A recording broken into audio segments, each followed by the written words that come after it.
tips for good. 11 minutes to 8 o'clock, and joining us in studio now, Mr. Nico Kleynhans. Good morning, sir. Good morning. So contracts are typically printed in the smallest of fonts, and they're normally quite long, but they are important, especially when it comes to home buying and that whole thing. Yes, a client of mine had finally agreed which bank would provide her with protection and the home loan she wanted. She put down the phone. She was really happy. Within 2 minutes, the phone rang again. It was an insurance agent from a very well-known insurance company. He congratulated her on buying a home. My question, who told him? Exactly. And he was now wanting to sell her a policy which would provide her with the protection that her bank needed. In other words, life cover. Life cover, so that the bond would be covered if certain things happened to her. He was insistent, and he tried to sell her the plan on the telephone. Now, she'd learned 1 or 2 tricks while she was working with me, and she said, "You are required to make that disclosure in writing. I want to see it, and then I will pass it to my financial advisor, and we will have a look." Sure. So he eventually sent her the 8-page document and phoned again.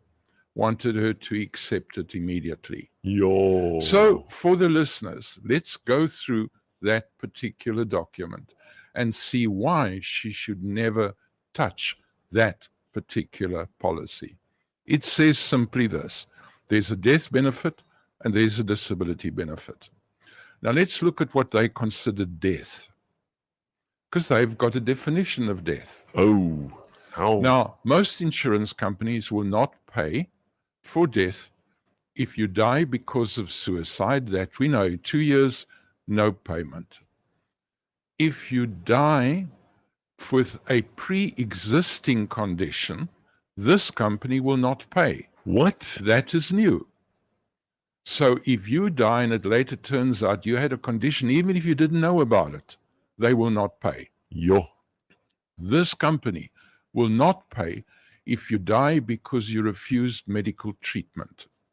So if you're lying in a hospital and you give the doctor an instruction, don't resuscitate, they will not pay the claim. Sure. Because you have refused medical treatment. So she needs to know that condition, because she has a right to refuse medical treatment, and that is now in conflict with the rules that this company has put in place. Now, they have disability. What she did not know is that if there is a disability claim, the insurance company will not look at that claim for 24 months. That's 2 years. So for 2 years, you've still got to pay the bond. If that disability is in any way linked to your back, your neck, or your spine, they will automatically decline the claim. And you've agreed to that because you signed the form that agreed to that. So it's not unlimited disability. In fact, they consider disability that your injury is so bad that you're unable to do any kind of job. Not only the job for which you're qualified, any kind of job. And your disability is so bad that you can't look after yourself. That's nuts. In that event, you are disabled according to their definition. So let's run some scenarios. You go blind, according to them, you're not disabled. Because you can do other work. You can do other work. Qualified. Yeah. You're in a wheelchair, according to them, you're not disabled. So who is this policy protecting? Is it protecting the insurance company, or is it protecting you?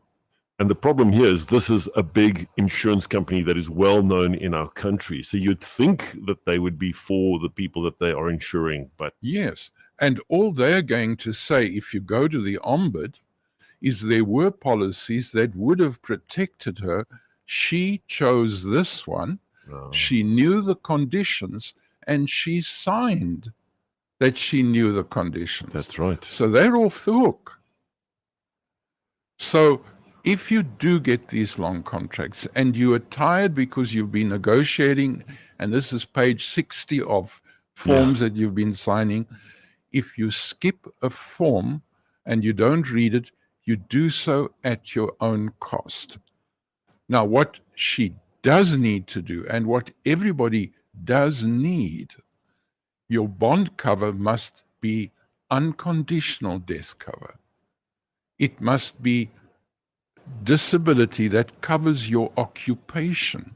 Okay. Because if you're a dentist and you lose the ability of one finger, you're disabled. Yeah. You can do lots of other jobs, but the training you've received is that of a dentist. Yeah.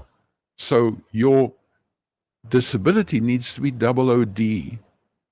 And then you need to have dread disease cover. Because if you develop cancer, it may impact your ability to do the work. You're not disabled, but your work may be stress-related. Yeah. And you therefore need to stop working for stress reasons.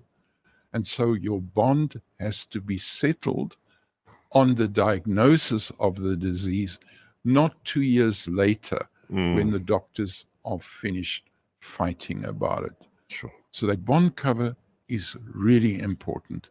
It's probably the most important cover you're going to get. Yeah.